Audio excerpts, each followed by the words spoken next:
Hi, this is my presentation on Erikson's life stage development.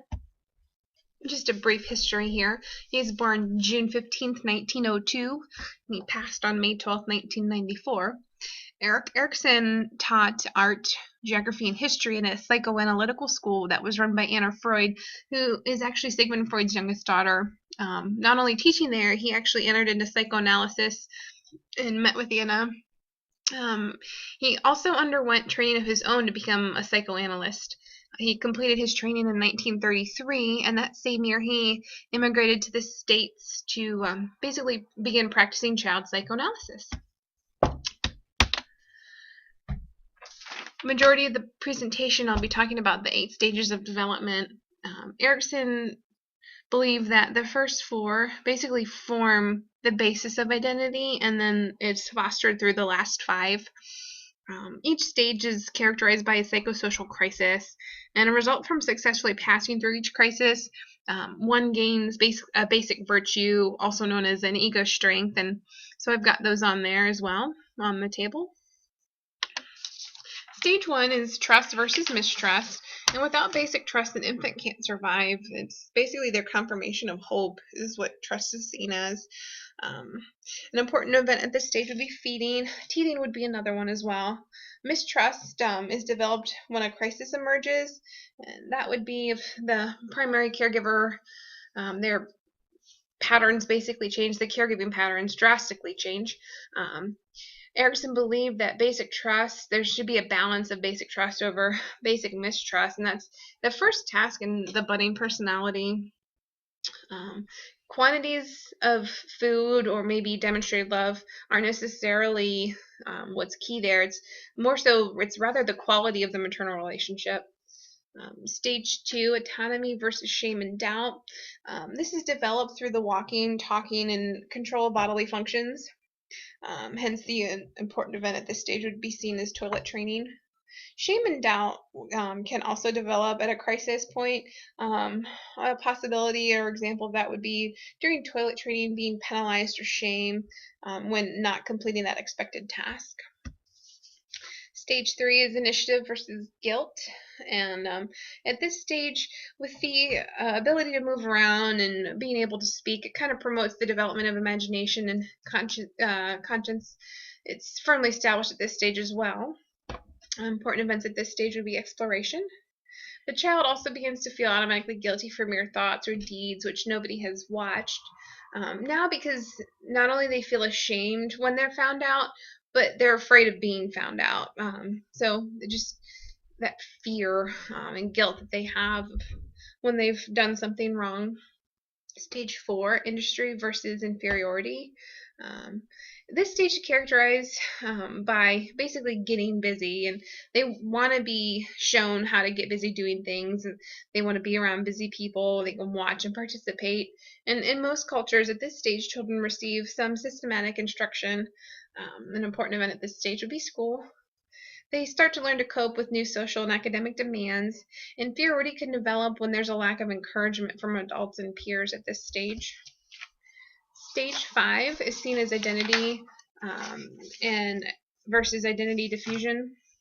And this stage, basically, the individual develops their sense of identity here. Ego identity is basically accrued through the confidence that of one's ability to maintain inner sameness and continuity is matched by the sameness and continuity of one's meaning for others.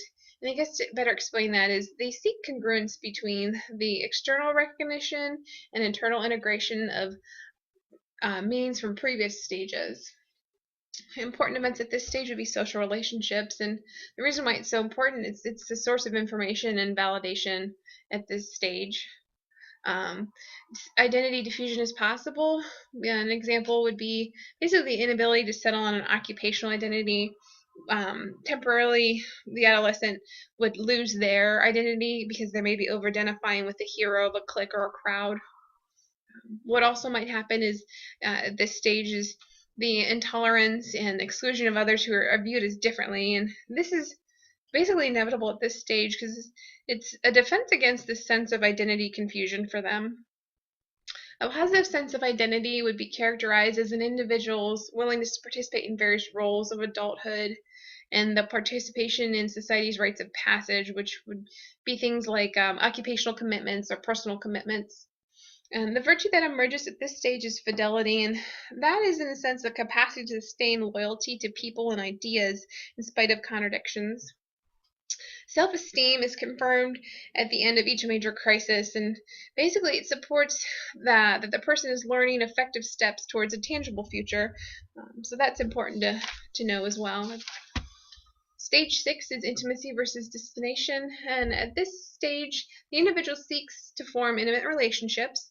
I have a quote here: "Sexual intimacy is only part of what I have in mind. For this is obvious that, or for it is obvious that sexual intimacies do not always wait for the ability to develop a true and mutual psychological intimacy with another person."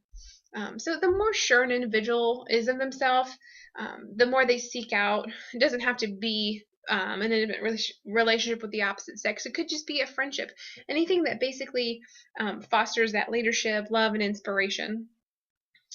A counterpart to intimacy then would be that destination, and this is basically the inability to form relationships, which leads to isolation. And important events at this stage would again just be the relationships and forming those intimate relationships. Stage 6 is generivity versus stagnation, and this is developed through the establishment of the next generation, and that would be seen as child rearing, the production of ideas, or civic participation. It doesn't necessarily have to be child rearing, just the sense of guiding that next generation is key to generivity here. Person who maybe lacks this would find themselves in stagnation, and they begin to do that self-indulgence and only basically focus on their individual needs rather than caring for others. And this could happen because they haven't established a strong path, or they don't feel needed at this stage. Important events at this stage could be seen as parenthood and work, which leads to our last stage, which is integrity versus despair. At this stage, an individual is confronted with diminishing changes, both physically and cognitively, and the main task at this stage is to basically affirm one's own life. An individual would achieve this integrity at this stage without having that feeling of, oh, I should have done such and such differently. They basically have no regrets. They have an acceptance of their own life cycle and all the significant people who are part of it. An individual can feel despair or experience despair rather than integrity at this stage for a few reasons. There's that lack of ego integration. They have an unconscious fear of death and maybe not having enough time to maybe try out an alternative route to gaining integrity. An important event at this stage would be the reflection on life. Crisis or a turning point. I wanted to talk a little bit about this. The term shouldn't be viewed negatively or viewed as a time of panic. Rather, it should be seen as a turning point for the individual. During the developmental process, there are times when a decision must be made, and that's essentially what like a crisis or turning point is. Each crisis produces a developmental change, and in order for the individual basically to grapple with later stages as well as later crises in that individual crisis, they really need to be able to basically make a decision. So, strengths of Erikson's theory. His theory serves as the foundation for development of adolescents and adults, and his theory recognizes the importance the environment has on human development. His work is highly descriptive, and it provides insight to patterns of personality development. On the flip side of weaknesses to his theory, he's seen as a clinician rather than an experimental psychologist. That being said, then his theory doesn't always lend itself to be readily empirically studied and validated.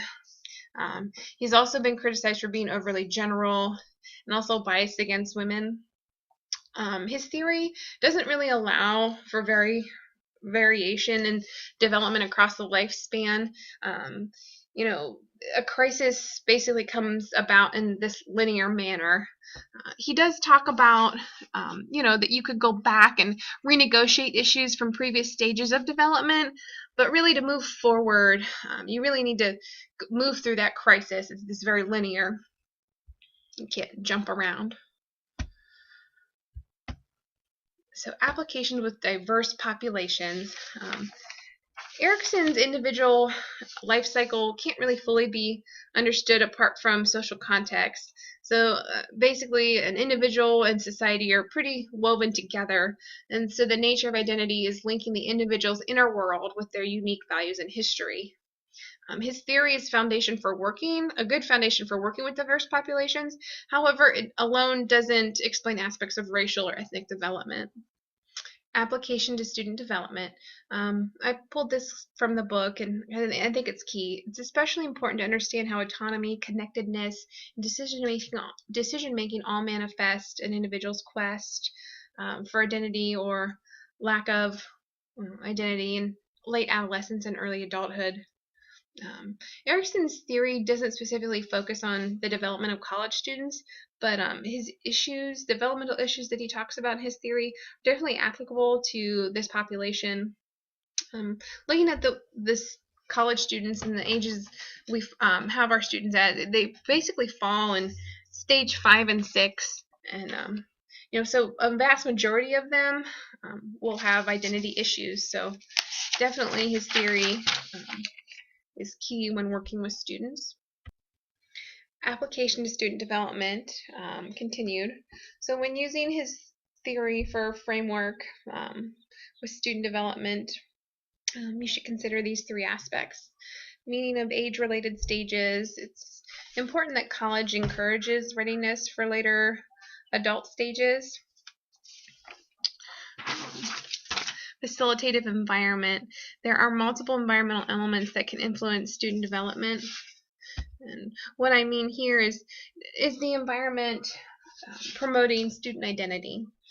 So looking at things that maybe like student personnel programming, is that encouraging experimentation with varied roles? Do fraternity or sorority advisors effectively work with students? And personal problems and designing problem-solving approaches. Another would be like, how do we structure our environment, and are we offering programming that offers opportunities to allow students to make real contributions? So that's what I mean here with a facilitative environment. Individual differences. Students handle psychosocial tasks differently, and it's important to take that into consideration when working with them, setting goals and designing programs. James Marcia used Erikson's theory to describe basically ego identity statuses, the foreclosed, identity diffused, the moratorium, and the achieved identity. And so, programs, you need to take that into consideration when working with them, because a program may be a student who's in moratorium, their identity status would handle tasks in that program, and that differently from someone who has reached that who's more mature, that achieved identity. So just really kind of considering that when working with college students, that's definitely key there for success and successfully developing that identity. And this is a list of my references.